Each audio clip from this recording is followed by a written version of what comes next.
नाज़रीन तव्हांखे ॿुधाईंदा हलूं त सिंधड़ी में हुर जमायत जी अहम शख़्सियत मरहूम व मक़बूल फ़क़ीर अब्दुल करीम शर जे लाॾाणे ते मुफ़्ती अल्लाह बरायो सिकंदरी ॻोठ फ़क़ीर अब्दुल करीम शर पहुची संदसि पुटनि फ़क़ीर अली ख़ान, फ़क़ीर अब्दुल रहमान, फ़क़ीर नज़ीर अली, सीनियर सहाफ़ी अज़ीज़ सागर, सहाफ़ी मुमताज़ अली शर, फ़क़ीर अहमद नसीम ऐं ॿियनि सां ताज़ियत कई।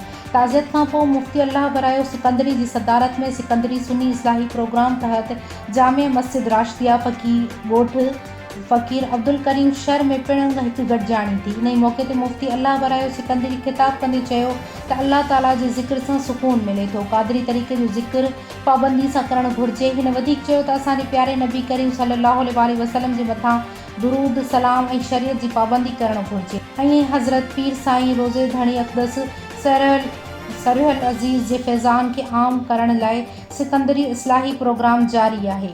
अहिड़नि ख़्यालनि जो इज़हार फ़क़ीर मुफ़्ती अल्लाह बरायो सिकंदरी, फ़क़ीर अली नवाज़ सिकंदरी ऐं ॿियनि ख़िताब कंदे चयो।